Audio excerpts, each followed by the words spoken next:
pemimpin di sekolah. Ya. Baik, sebelumnya Bu, saya perkenalkan dulu, nama saya kan Abdul Rahman SPDI. Saya adalah CGP Angkatan 7 Kabupaten Pasaman. Mungkin Bu, sebelum kita mulai, Ibu juga lebih baik untuk memperkenalkan diri. Baik, terima kasih atas waktunya bisa datang ke sekolah Ibu dalam melaksanakan memenuhi tugas CGP-nya, bisa memasukkan salah satunya sekolah Ibu sebagai sasaran dari pelaksanaan tugas. Baik, Ibu perkenalkan, nama Ibu Neoma ini SPD, bertugas di SD 01 Tarung-Tarung. Pada kesempatan kali ini ada beberapa pertanyaan yang ingin saya tanyakan. Ini sudah dirangkum di dalam tugas LMS kami sebagai CGP pada program guru penggerak, Bu. Di mana kita langsung saja ya, Bu ya. Yang pertama, Bu, selama Ibu menjadi pemimpin di sekolah, bagaimana Ibu dapat mengidentifikasi kasus-kasus yang terjadi di sekolah Ibu selama ini? Ya. Setiap kasus yang ada di sekolah, Ibu harus identifikasi, harus pisahkan mana permasalahannya yang berhubungan dengan permasalahan etika dan mana permasalahan yang masuk dalam kategori moral. Nah, jadi tentu kita tahu dulu dengan permasalahannya, baru kita bisa memilah kategori mana permasalahan tersebut. Jadi mengetahui dulu pokok kasus dan permasalahannya, baru bisa dipisahkan antara permasalahan etika dan moralnya. Nah, bagaimana pula Ibu menjalankan pengambilan keputusan di sekolah Ibu, terutama itu untuk kasus-kasus di mana ada dua kepentingan yang sama-sama benar atau sama-sama mengandung nilai kebajikan. Misalnya ada dua permasalahan, Ibu ya, di mana kedua masalah ini kan ada memiliki sisi yang benar, Ibu. Bagaimana Ibu? Ya,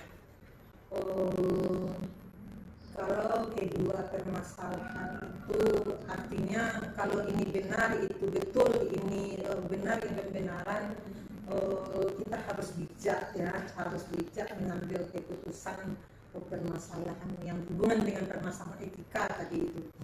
Kita harus bijaknya di sini mana? Pilahkan dulu poin-poin permasalahannya ini.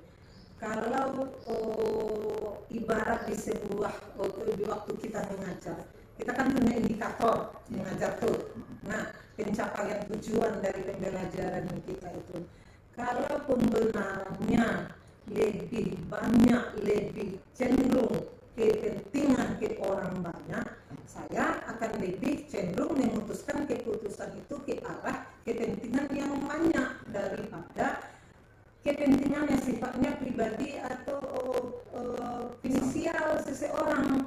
Karena kalau saya memutuskan keputusan, walaupun permasalahan itu benar, tapi kalau saya okekan, saya benarkan, hanya menguntungkan pribadi, tidak menguntungkan yang banyak.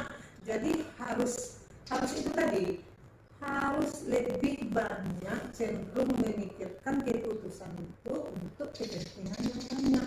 Seperti itu. Oke, baik Bu. Di dalam pengambilan keputusan selama ini, kira-kira langkah-langkah atau prosedur seperti apa yang Ibu terapkan di dalam pengambilan keputusan? Nah, sebelum keputusan itu saya ambil, pertama sekali saya harus tahu dengan kasusnya dulu, harus tahu dengan pokok permasalahannya. Setelah saya tahu dengan permasalahan, inti permasalahan yang sebenarnya, saya akan pelajari dulu apa pangkal permasalahan ini, apa pokok permasalahan ini, sehingga masalahnya muncul. Jadi setelah saya ingin tahu dulu, diketahui dulu, baru dipelajari. Setelah dipelajari, kalau itu permasalahannya tidak sifatnya pribadi, kalau permasalahan itu sifatnya berhubungan dengan orang banyak, saya akan melibatkan orang lain. Kalau di sekolah tentu guru-guru senior yang ada di sekolah. Kalau permasalahan itu melibatkan wali murid atau murid, saya akan melibatkan orang tua murid yang diwakilkan oleh pengurus meeting. Jadi itu tahapan-tahapan yang harus saya lalui. Artinya keputusan itu tidak mutlak keputusan saya sebagai pimpinan, ya, karena itu merupakan kepentingan tadi, kecuali nanti sifatnya permasalahan itu khusus kepentingan pribadi, baru saya memutuskan sendiri. Ya. Kemudian Ibu, selama ini apa hal-hal yang Ibu anggap sangat efektif di dalam pengambilan keputusan? Ya. Cara seperti apa yang paling efektif? Yang paling efektif menjalin komunikasi itu yang paling efektif. Menjalin komunikasi dengan segala pihak yang terlibat dengan permasalahan tersebut. Ya. Baik Ibu, mungkin selama ini Ibu kan sudah sampaikan tadi bahwa ini merupakan sekolah TN4 yang tentu berbagai macam permasalahan sudah dilalui. Ya. Di dalam pengambilan keputusan Ibu, yang namanya pengambilan keputusan tentu ada tantangan. Pasti. Nah, di dalam pengambilan keputusan yang sudah Ibu lalui, mungkin Ibu bisa memberikan salah satu contoh kira-kira tantangan seperti apa yang dapat menjadi tantangan bagi Ibu pada saat mengambil keputusan. Tentu setiap keputusan itu sesaat bagi yang menerima keputusan tidak akan enak. Itu sudah pasti tidak akan enak. Pasti akan timbul gejolak, ya, akan timbul gejolak. Tapi kadang mereka minum saya menyampaikan ketidaksenangannya, ya, itu pasti ada. Tapi pada hakikatnya bagi saya, kalau keputusan itu sudah melibatkan kepentingan orang banyak, setiap tantangan yang ada itu seperti itu tadi, berbicara yang bukan-bukan, menyampaikan ketidaksenangannya, secara kalau seandainya itu perempuan, karena perempuan ini lebih banyak melibatkan perasaan, namanya kita masyarakat banyak, kalau bertemu kadang tidak setiap terjadi ataupun setiap Ibu menemukan permasalahan tentu ada penyelesaian. Nah, di dalam penyelesaian permasalahan Ibu yang Ibu temui itu sebelum mengambil keputusan, apakah Ibu langsung menyelesaikan permasalahan itu di tempat itu langsung atau mengatur jadwal untuk penyelesaian permasalahan itu? Ya. Permasalahan itu kan macam-macam. Iya. Ya, bermacam-macam tergantung permasalahan yang ada. Kalau permasalahan itu butuh saat itu juga harus diselesaikan, saya tidak langsung menyelesaikan. Saya tetap prinsip saya apapun bagaimanapun komunikasi dengan orang yang punya bermasalah. Saya akan lakukan komunikasi dengan dia. Kalau dia butuh saat itu, saya akan selesaikan saat itu keputusan dari permasalahan saya dengan memberikan pertimbangan, solusi, dan segala macam bentuk dari keluarnya dari masalah itu. Tapi kalau permasalahan itu melibatkan orang banyak, melibatkan yang lain, atau melibatkan sekolah, saya tidak pernah mau mengambil langsung keputusan itu. Saya akan pelajari dulu permasalahannya, saya akan bicarakan dulu bersama-sama, artinya butuh rentang waktu untuk mengambil keputusan sesuai dengan permasalahannya ada. Gitu. Baik, Ibu. Oke, Bu, selanjutnya apakah di dalam pengambilan keputusan Ibu selama ini apakah ada seseorang atau faktor-faktor lain yang mendukung Ibu di dalam mengambil keputusan? Ada. Jelas, karena ya kadang keputusan kita itu kalau kita sendiri yang mengambil sering sekali akan merugikan orang yang akan menerima keputusan. Tapi lebih bagus bagi saya, setiap keputusan saya ambil, orang yang saya libatkan untuk mengambil keputusan ini, kalau sekitaran di lingkungan sekolah saya, ya, saya akan melibatkan terutama guru-guru senior di sekolah ini. Saya akan membicarakan permasalahan yang ada dengan mereka sebelum saya memutuskan apa langkah tindakan yang harus saya ambil untuk permasalahan itu. Tapi kalau melibatkan siswa atau orang tua siswa, saya selalu membicarakan ini selain dengan warga sekolah, terutama guru, saya akan melibatkan komite. Sebagai perwakilan orang tua anak, saya akan membicarakan permasalahan ini dengan komite. Setelah nanti ada kesepakatan saya dengan guru, dengan komite, barulah saya sampaikan keputusan dari masalah yang ada. Oke, baik Ibu. Kemudian dari seluruh informasi-informasi yang Ibu sampaikan itu sudah banyak sekali yang Ibu sampaikan. Nah, terkait dengan pengambilan keputusan Ibu yang selama ini Ibu lakukan selama Ibu menjadi pemimpin. Nah, kira-kira pembelajaran seperti apa yang dapat Ibu ambil atau yang dapat Ibu petik dari pengalaman-pengalaman Ibu selama menjadi pemimpin, khususnya dalam pengambilan keputusan Ibu? Ya. Banyak sekali pembelajaran yang bisa diambil dari setiap keputusan yang kita ambil. Pada hakikatnya kuncinya keputusan itu harus merupakan hasil kesepakatan bersama.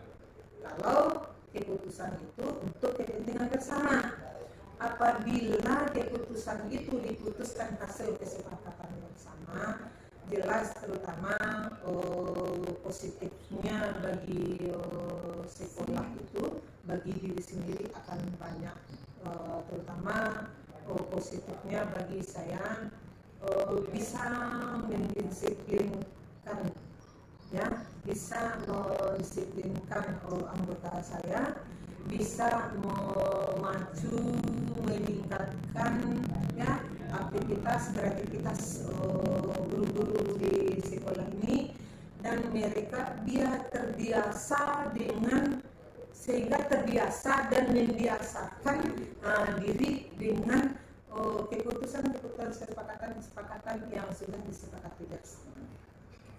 Oke, baik Ibu, mungkin yang terakhir, pertanyaan terakhir, kira-kira Bu, apa rencana Ibu selanjutnya di dalam pengambilan keputusan untuk selanjutnya? Untuk selanjutnya, karena dari awal saya seperti itu, selanjutnya pun saya karena efek positifnya banyak yang saya lihat dari cara saya mengambil keputusan, saya akan tetap pertahankan seperti itu. Yang maksud saya tadi itu menekankannya bahwasanya jangan ambil keputusan sendiri setiap permasalahan yang ada. Kita harus melibatkan orang-orang yang berhubungan dengan permasalahan itu. Karena kalau kita mengambil keputusan sendiri itu, kita akan lebih cenderung pertama melibatkan perasaan kita sendiri. Kedua, bisa jadi akan ada di sana kepentingan pribadi. Nah, makanya ke depannya pun saya sebagai pimpinan, apapun permasalahannya, apapun keputusannya, saya akan tetap melibatkan majelis gurunya, semua warga sekolahnya, dan wali murid, komite sebagai perwakilan dari murid. Baik, luar biasa sekali ya Ibu. Mungkin saya kira sudah cukup ya Bu untuk perbincangan kita pada kesempatan kali ini.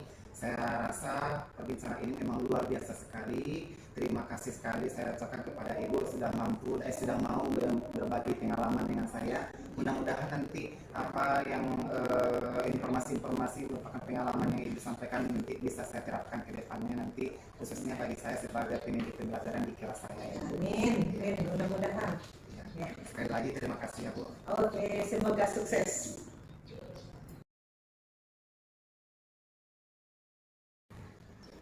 Baik, assalamualaikum warahmatullahi wabarakatuh Ibu. Waalaikumsalam warahmatullahi wabarakatuh.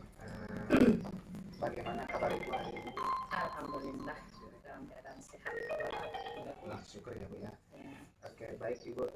Yang pertama saya perkenalkan dulu ya Bu ya. Saya Abdurrahman SPI.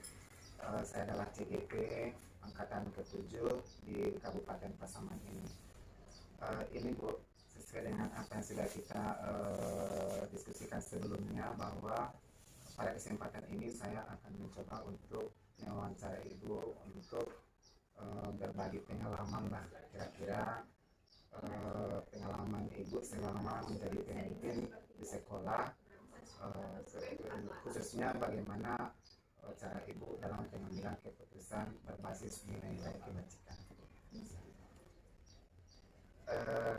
Ada beberapa poin yang akan saya tanyakan nanti kepada ibu berdasarkan apa yang telah dimuat di dalam LMS kami di BGP Program Guru PO Penggerak angkatan ke-7, di mana ada beberapa pertanyaan nantinya yang akan saya coba tanyakan kepada ibu. Mudah-mudahan informasi-informasi yang akan ibu sampaikan nanti itu bisa mencakup semua informasi yang dibutuhkan berdasarkan dari modul kami di modul 3.1 ini, yaitu pengambilan keputusan berbasis nilai-nilai kebajikan sebagai pemimpin.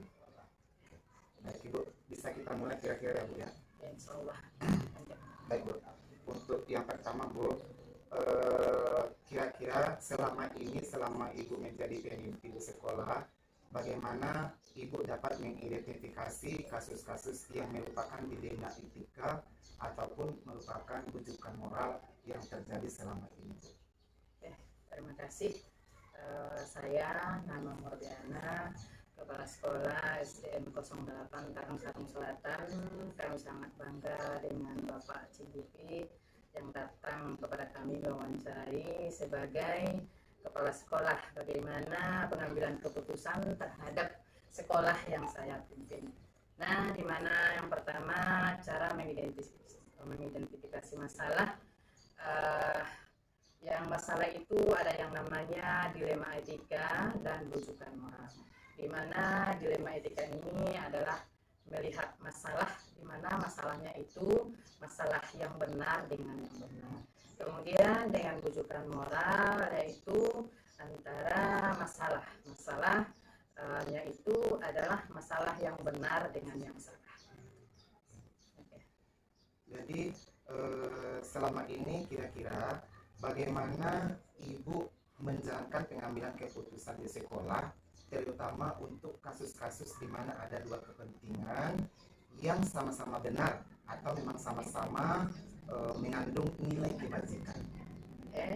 Misalnya di dalam pengambilan keputusan ada anak siswa kita, misalnya dalam pembelajaran dia itu selalu baik, selalu rajin, selalu patuh, namun di dalam pengujian dalam akademiknya dia itu tidak mampu.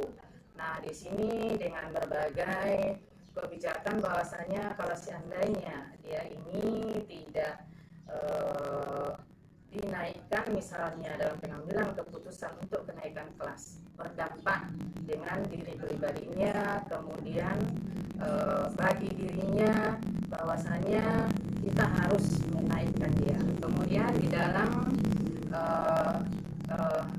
kebajikan, misalnya dalam satu rekan kerja, misalnya dalam satu rekan kerja ini kita harus mempertimbangkan apakah masalah ini berpengaruh dengan temannya, apakah berpengaruh dengan yang lain, berpengaruh dengan masyarakat seluruhnya, sehingga salah satu harus kita korbankan. Ini dia yang dinamakan dengan kebajikan moral. Oke, baik ibu.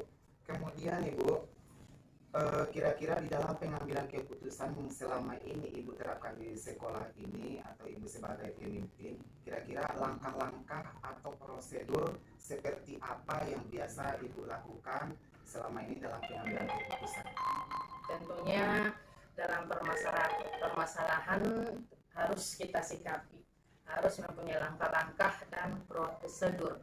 Tidak bisa langsung permasalahan itu benar salah. Harus kita yang pertama mengidentifikasi, kemudian bisa jadi permasalahan itu kita harus cari langkah-langkah atau pengambilan keputusan sesuai dengan peraturan misalnya, kemudian sesuai dengan keperasaannya, kemudian dalam keputusan itu keputusan yang baik harus kita musyawarahkan untuk supaya masalah itu bisa diselesaikan. Iya. Oke. Baik ibu, hal-hal apa saja yang selama ini ibu anggap efektif dalam pengambilan keputusan pada kasus-kasus dilema etika yang selama ini terjadi di sekolah yang Ibu pimpin?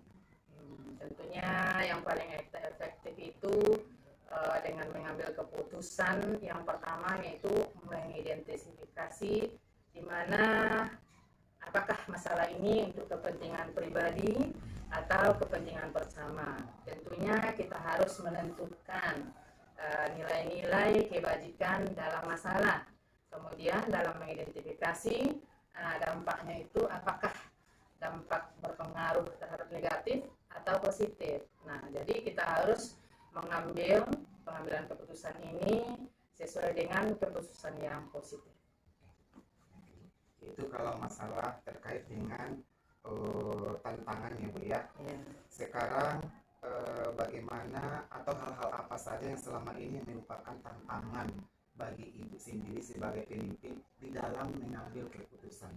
Kira-kira selama ini ada tidak Ibu mendapatkan tantangan pada saat mengambil keputusan? Tentunya tantangan banyak. Misalnya kita sebagai kepala sekolah harus tantangan itu yang pertama keperasaan, kemudian bagaimana terhadap rekan kerja kita, bagaimana dengan budaya-budaya yang ada di setempat kita ini, kemudian apalagi terhadap masyarakat. Tentu permasalahan ini sangat banyak tantangannya, salah satunya yaitu terhadap perasaan, rekan kerja, budaya, dan sebagainya. Banyak tantangan. Kalau saya boleh tahu, Ibu, tadi kan tantangan salah satu tantangan yang Ibu hadapi itu dalam pengambilan keputusan adalah faktor perasaan. Yang Ibu maksud seperti apa perasaan yang Ibu maksud? Nah, misalnya di dalam perasaan ini itu kan bagaimana permasalahan ini kita ambil. Nah, apakah dia itu tersinggung, apakah dia itu nanti marah, apakah dia itu nanti menawan. Nah, tentunya itu harus kita kaji. Bagaimana terhadap perasaannya, bagaimana terhadap perasaan semuanya, sehingga permasalahan ini bisa diselesaikan. Oke, baik Ibu. Ketika Ibu mengalami ataupun mendapatkan dilema etika dalam mengambil berkaitan dengan pengambilan keputusan ini, kadang-kadang apakah Ibu itu menyelesaikannya pada saat itu atau Ibu memiliki waktu ataupun jadwal tertentu untuk penyelesaian daripada permasalahan ataupun dalam pengambilan keputusan tadi? Oke, tentunya di dalam mengambil keputusan itu yang pertama tentu kita lihat permasalahannya dulu, tergantung kepada permasalahannya. Nah, kemudian disesuaikan dengan situasi dan kondisi. Misalnya dalam saat itu misalnya harus diselesaikan, pantas kita selesaikan. Dan kondisinya misalnya permasalahan itu tidak siap pada hari itu, tentunya kita harus selesaikan dengan beberapa waktu kemudian.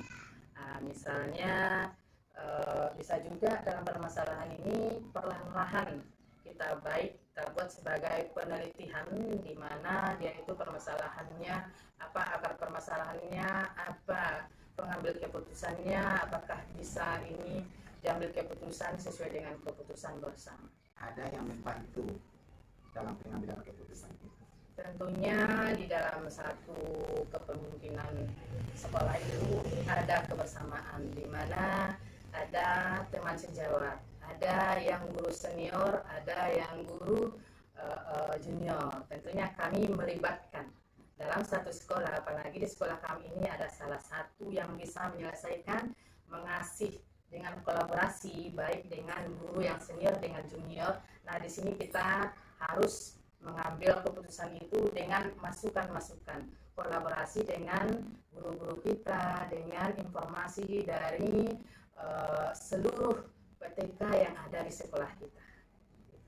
Berarti Ibu mengambil keputusan itu memang tidak hanya dari Ibu sendiri, berarti Ibu memang dibantu oleh seluruh yang berkaitan pihak-pihak yang ada di sekolah kita ini. Iya, seperti itu. Sehingga nantinya kan di dalam satu sekolah itu keputusan kan harus tertinggi di atas kepemimpinan kita. Kita juga butuh melihat perasaan-perasaan, melihat kondisi, melihat yang namanya kegunaan. Nah, tentunya harus kita berpihak kemana yang benarnya.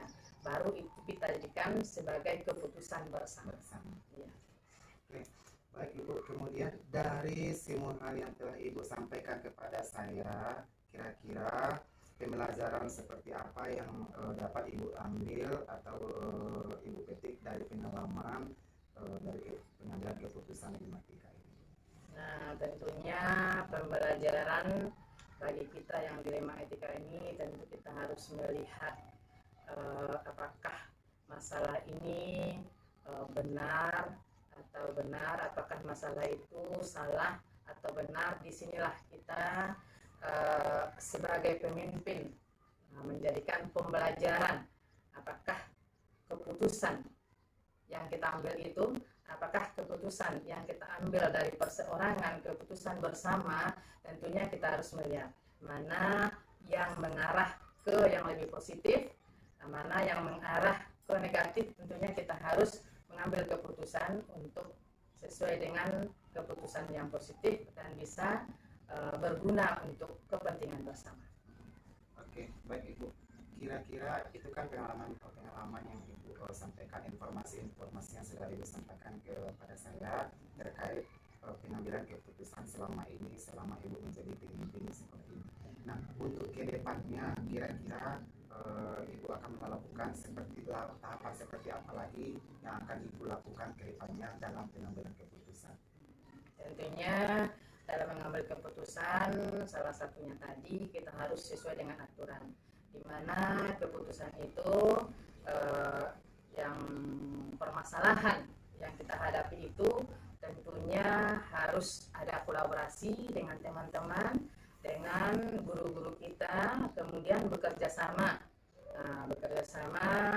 dengan cara musyawarah, sehingga dalam permasalahan dalam satu organisasi terutama di SDN 08 ini bisa berjalan dengan lancar dan permasalahan itu tidak larut-larut, cepat bisa diselesaikan.